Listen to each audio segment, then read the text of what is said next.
So, ito ang ating mga paksa para sa araw na ito, maikling kwento, mga teoryang pampanitikan at talumpati. Okay? So, unahin natin yung maikling kwento.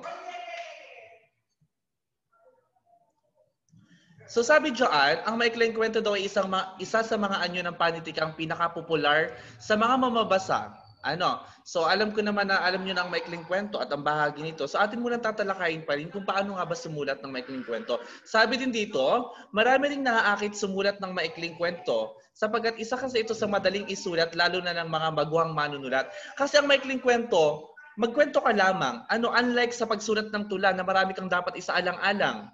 Kailangan mong isaalang-alang ang mga elemento nito, ang mga tugma, ang pantig, ang saknong. Pag sumulat ka naman ng talumpati, dapat alam mo kung anong layunin at yung mga salita na kailangan mong ilagay sa maikling kwento. From the word kwento, pwedeng kahit ano lamang yung nangyayari sa iyong pang-araw-araw na pamumuhay. Pwede mong ikwento at maging yung pakikipaghuntahan mo sa iyong kaklases regarding sa iyong mga karanasan, pwede mo siyang isulat as maikling kwento. Yun nga lamang, atin lamang palalawakin ang inyong kaalaman sa kung paano nga ba sumulat ng isang maikling kwento na may sinusunod na mga alituntunin.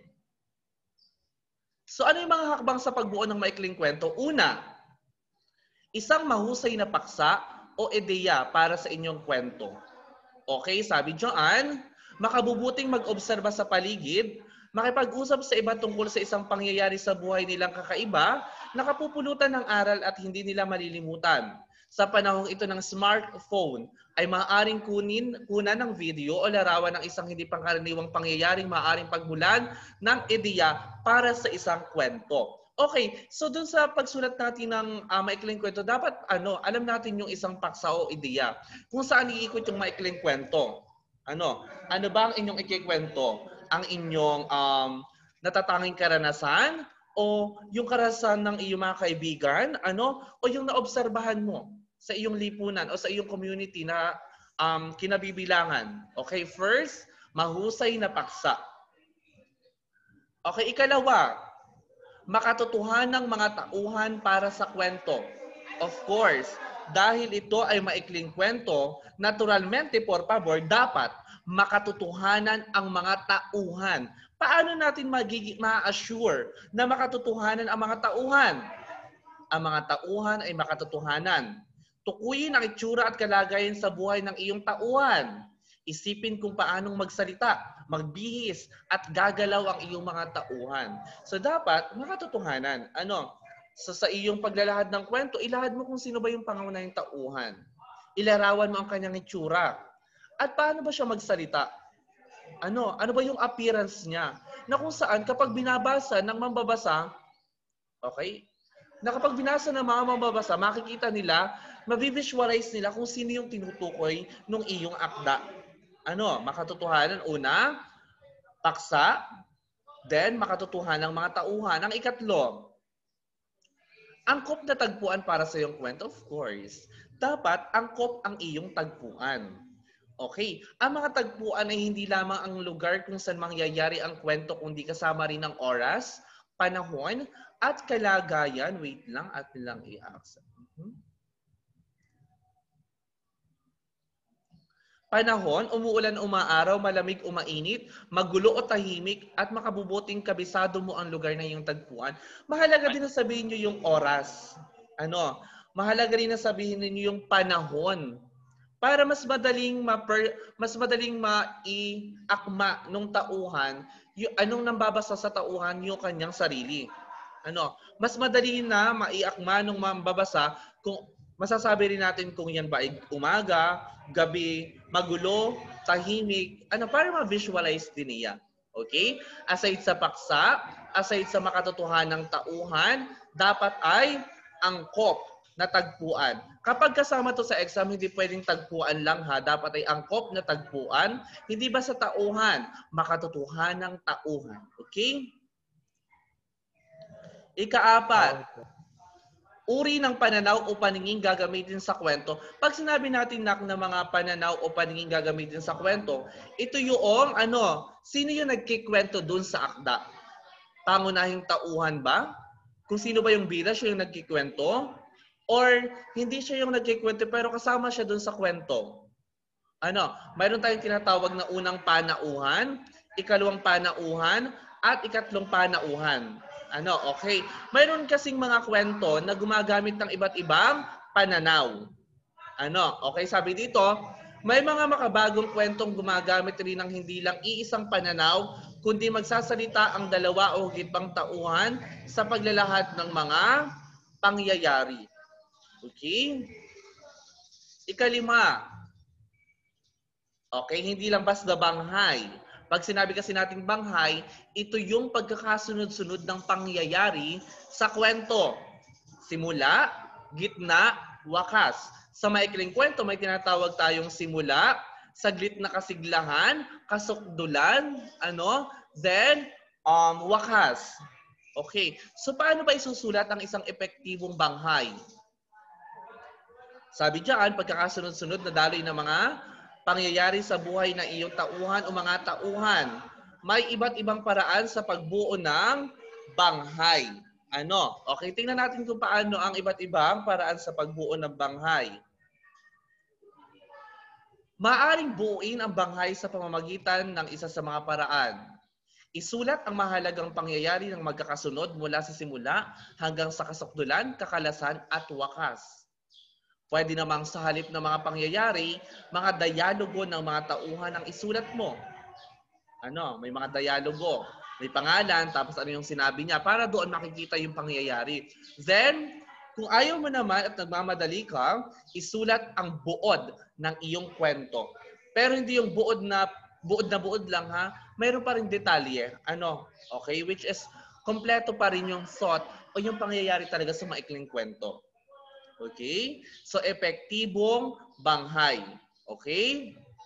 So, recap lamang tayo. Kapag susulat tayo ng maikling kwento, dapat tayo ay mayroong paksa, makatotohanang tauhan, angkop na tagpuan, mayroong pananaw at panauhan, at ang ikalima ay epektibong banghay. Dumako tayo sa teoryang pampanitikan. Sabi diyan, ang panitikan ay sumasalamin sa tunay na buhay. Mababatid ang kalagayan at kasaysayan ng isang lugar sa isang partikular na era o panahon sa pamamagitan ng pagbabasa ng mga panitikang naisulat at umusbong sa panahong ito. Pag sinabi nating panitikan, ito yung mga akdang pampanitikan na isinulat, which is sumasalamin talaga sa tunay na buhay, di ba? Kung makikita natin yung mga sinauna nating mga panitikan, yung bugtong, yung mga balagtasan, which is pinapakita noon yung tunay na buhay natin. Sinasalamin ng bawat akda. Okay. So doon din sa mga akdang pampanitikan na yun, masasalamin din natin alin kung saang lugar nanggaling. Halimbawa, galing sa Mindanao. So tinalakay dun sa kanilang akda ang about sa Islam. Okay. Ibig sabihin, masasalamin din sa akdang pampanitikan or sa panitikan yung lugar. Saka yung panahon kung kailan naganap. Okay? Kung yung mga babasahin natin, yung mga tulad ni Dr. Ceresol na tumatalakay sa kung paanong tayo ay naging alipin at sa kung paano tayo lumaban at hanggang sa mga punto na kung paano natin nakamit yung kalayaan. Mababanaag natin sa mga akdang iyon yung kasaysayan ng ating bansa or ng Pilipinas. Kung babasahin natin ang Noli Me Tangere, tinalakay doon kung paano tayo inabuso ng mga Espanyol. Kung paano tayo sa ilalim sa mga kapangyarihan ng mga praile. Okay? So, ang panitikan ay malinaw na sumasalamin sa tunay na buhay at gayon din ay sinasalamin nito ang lugar, ang kasaysayan na pinagmulan nito. Okay, next. Sa maraming pagkakataon, nakita ang lakas at kapangyarihan ng panitikan, of course, nang dahil sa panulat, nagising ang diwa ng mga Pilipino upang kamtin ang kalayaan at mag-aklas sa mga dayuhan. Nakita natin sa kasaysayan kung paano ang panitikan ang naging mitsa, naging sanhi upang maghimagsik ang mga karaniwang taong nasikil ang kalayaan at magkaisa sa paglagot sa mga tanikalang bumihag sa kanila ng mahabang panahon. Hindi natin malilimutan na halos mahigit 300 taong tayong nasakop ng mga Espanyol. At dahil sa panitikan, nag-asam tayo ng kalayaan. Okay. Kung ganito kalakas ang impluwensya ng panitikan, dahil nakapag-aklas tayo sa panitikan, ay nararapat lamang na matuto tayong sumuri o maging mapanuri sa panitikang ating binabasa o sinusundan. At dito pumapasok ang teoryang panpanitikan. Susuriin natin ang ating mga binabasang akdang pampanitikan kung ano talaga ang tuon niya. Kasi hindi naman kailangan na binabasa lang natin ang isang akdang pampanitikan. Dapat kaakibat ng ating pagbasa sa bawat akdang pampanitikan yung aral na makukuha natin sa panitikan. Pa-thumbs up nga kung naririnig pa ang sir. Thank you so much. Next. Paano nga ba sumuri ng isang akdang pampanitikan? For example, susuriin natin yung tula ni Maya Angelou na ang ibong nakahawla. Paano natin siya susuriin? Kailangan ba maging dalubhasa upang makapagsuri ng akdang pampanitikan? Sa anong pagdulog o pananaw ba maaring suriin ang isang panitikan? Kagaya ng ginawa natin noong nakaraang markahan na kayo ay nagsuring basa, panunuring pampanitikan yun. Ang kaiba nga lamang, hindi pa natin alam kung ano-ano ba yung mga teoryang pampanitikan na pwede natin gamitin. Pero yung suring basa, isa na rin siyang paraan ng panunuri kasi doon sinusuri nyo ang tauhan, sinusuri nyo ang tagpuan, sinusuri nyo yung aral ng bawat akdang pampanitikan, panunuri iyon. Idadagdag lang natin itong teoryang pampanitikan. Ano ba yung mga pananaw o pagdulog sa teoryang pampanitikan? Una, moralistiko. Sa pananaw na ito, sinusuri ang panitikan batay sa pagpapahalagang taglay nito. Mababatid ng isang manunuri kung taglay ba ng akda ang pagpapahalaga sa disiplina, moralidad at kaisang nararapat at inaasahan ng madla. Okay? Kung ang inyong akdang binabasa ay nakatuon sa kung paano ang isang individual ay magkakaroon ng kamalayang moral, disiplina, moralidad. So ang tawag doon sa akdang iyon ay moralistiko. Okay? Next. Pag sociological naman po, sir, ano naman? Kapag sociological po. So, papasok naman dyan yung kalagayan ng lipunan. Sociological. Socio means mga tao. Okay? Sa pamamagitan ng pananaw na ito, may hinuha ang kalagayan ng lipunan ng panahong isinulat ang akda. Ano ang kalagayan ng lipunan? Karamihan sa mga akdang sinusuri gamit ang pananaw na ito'y dumadalamat sa kalagayan ng lipunan at sa uri ng mga taong namayagpag sa panahong ito. Ano ba yung kalagayan ng lipunan nang isinulat nila yun? Nasa kamay ba sila ng mga pananakop? May kalayaan ba sila? Okay? So lipunan ang sentro. Kalagayang panlipunan ng mga tao ang sentro ng sociological. Next. Ikatlo ay psychological. Ito naman ay tumutukoy saan? Takbo at galaw ng isipan ng manunulat. May hinuha sa kanyang akda ang antas ng kanyang pamumuhay. Ito naman ay tumutukoy sa manunulat. Ang kanyang paninindigan. Halimbawa, sumulat kayo ng isang talumpati patungkol sa inyong buhay at sa inyong paninindigan, sa inyong relihiyon at pagpapahalaga. Saka nais nyo rin sabihin niya tumatakbo sa inyong isipan.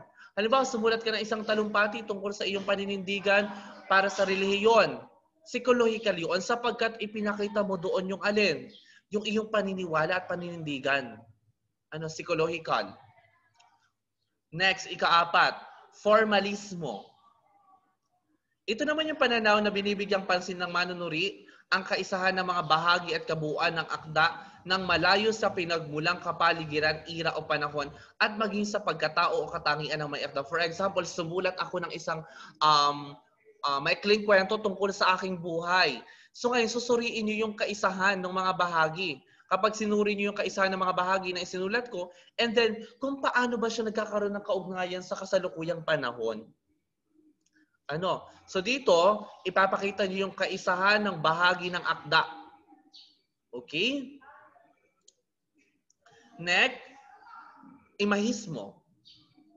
Umusbong ang paggamit ng pananaw na ito noong mga unang dekada ng 1900. Laganap kasi sa panahong ito ang romantisismo. When we say romantisismo, ito ay tumutukoy sa pag-iibigan ng dalawang individual. Romance. Kaya inilunsad ang imahismo na naglalayo magpahayag ng malinaw gamit ang mga tiyak na larawang visual.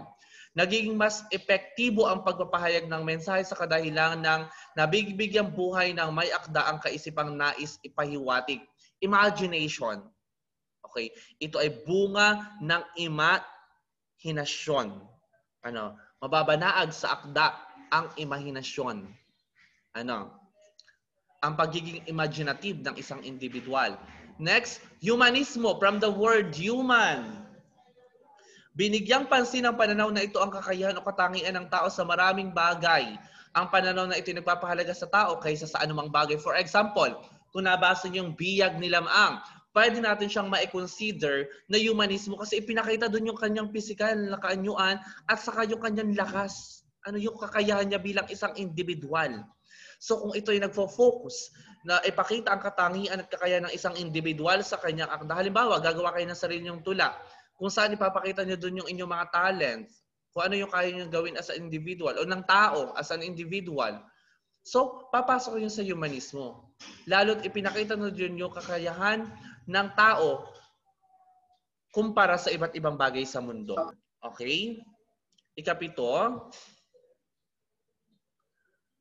Marxismo. Ito ay nakabatay sa teorya ni Karl Marx patungkol sa pagkakaiba-iba ng kalagayan sa buhay at ang implikasyon ng sistemang kapitalista sa ating lipunan. Karaniwang ginagamit ang pananaw na ito sa pagbibigay halaga sa tunggalian sa pagitan ng dalawang malalakas at magkakasalungat na puwersa o kapangyarihan tulad ng tunggalian sa pagitan ng mahihirap at mayayaman, may kapangyarihan at naaapi. Ipinakikita ng Marxismo kung paano ang mahihirap at manggagawa ay naaapi, hindi lang sa panitikan, kundi sigit sa lahat sa tunay na buhay. Okay, so medyo madali din gawin itong Marxismo. Ipapakita mo lang yung comparison between two forces. Mahirap, mayaman, may kapangyarihan, so naaapi. So Marxismo ang tawag doon. Lalo na yung mga mahirap at manggagawa. Ano ba yung mga kapag gumawa ka ng tula tungkol sa manggagawa at kung paanong naiisang tabi ang kanilang karapatan, Marxismo. Pero ipapakita nyo din kung kanino sila naaapi. Kasi dapat ay dalawang puwersa. Okay?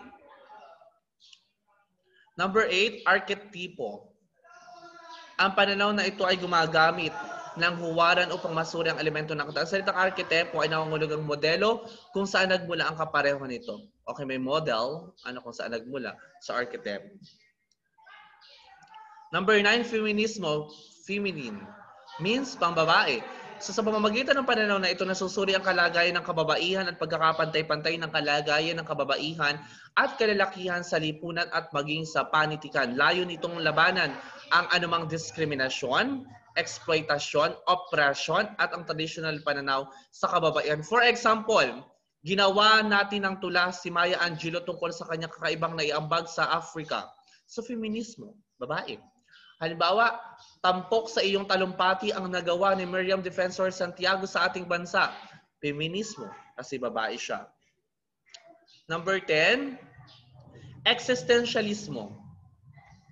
Ipinakikita sa pananaw na ito na ang tao ay malayang magpasya para sa kanyang sarili upang mapalutang ang pagiging individual nito at nang sa gayon ay hindi maikahon ang lipunan. Makikita ang mababang mananaag sa uri ng tauhang gumaganap sa akda. Ipinapakita dito ng manunulat yung gumaganap sa kanyang akda alin? Yung kalayaan ng isang individual na siya'y magpasya para sa sarili. Existentialismo. Kung paano tayo nag-e-exist sa mundo. So dapat malaya tayong magpasya at kung paano ba natin maipapakilala o mapapalutang ang pagiging nating isang individual. So mayroon tayong tatlong pananaw na ginamit nung kilusang pansining nung mga unang panahon. Una dyan yung klasismo. Ito yung ginamit ng ating mga bayani na gumamit ng panulat para maisakatuparan ang pag-aaklas at makuha ang kalayaan ng Pilipinas at magising ang mga Pilipino upang maghimagsik. Andyan yung klasismo. Pinahalagahan ang katwiran at pagsusuri. Layo nitong mailahad ang katotohanan, kabutihan at kagandahan. Kung ang mga akda ay nagpapakita ng katotohanan, kabutihan at kagandahan, malinaw, marangal, payak, matimpi, objektibo, magkakasunod at may hangganan. Okay, mag-o-overlap din naman. Pwede namang isang akda, iba't ibang uri naman ng teorya ang magagamit doon or pananaw. Okay? Klasismo, pinapakita rin yung katotohanan, kabutihan at kagandahan. Ikalawa, romanticismo, kagaya na sinabi ko kanina, it's about love. Ito ay may malaking kilosang pansining pampanitikan sa Europa na sumibol noong huling bahagi ng 1800 at pagpasok ng 1900. Binibigyang halaga nito ang individualismo kaysa kolektibismo, ang revolusyon kaysa konserbatismo, imahinasyon kaysa katwiran, at likas kaysa pagpigil. Kung ang panitikan sa panahon ng klasismo ay maayos, mapayapa, ideal at rational, sa panahon naman ng romanticismo agad na lumulutang ang alin? Damdamin. Doon sa klasismo, ipinakita ang pagiging rational, pagiging ideal ng isang akda. Dito sa romanticismo, lumulutang dito ang alin, yung damdamin kaysa isipan. Halimbawa, Romeo and Juliet, yung pag-iibigan nila. Okay? Si Pygmalion at Galatea, pwedeng pumasok yun sa romanticismo. It's about romance, love. Ikatlo, ay, yun ay realismo. Okay? Realismo, pakibago. Ipinakikita ng panitikang realismo ang katotohanan, more on katotohanan, realidad ng buhay. Ipinalalasap nito ang katotohanan ng buhay, magi ito man ay hindi maganda. Kung ano talagang actual na nangyayari sa buhay ng tao. Kung sa Pilipinas, kahirapan, so realismo. Kung ano ba yung tunay na buhay ng isang guro, realismo. Diba? Layo rin itong ilahad ang mga pangyayari sa tunay na buhay. Okay. So yun ang ating mga iba't ibang mga teoryang pampanitikan o mga pananaw na ginagamit. So aralin nyo on. Kasama yan sa exam. At ang last part natin ay talumpati. Sabi diyan, ang talumpati ay isang sining ng pagpapahatid ng isang mensahe o kaisipang hinggil sa isang mabisa o panapapanahong paksa sa mga tagapakinig sa pamamagitan ng wasto, mabisa at madamdaming pagbigkas. Thumbs up ako kung narinig pa ang sir. Last part na ito, huwag kayong mag-alala.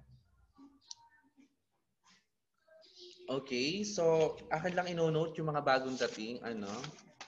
Si Miss Belen. Ay, wait lang naman.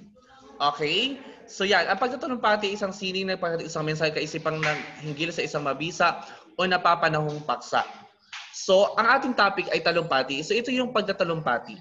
Okay? Madamdaming pagbigkas. Okay? So, kapag matapos mong isulat ang talumpati, so kailangan mo na itong bigkasin.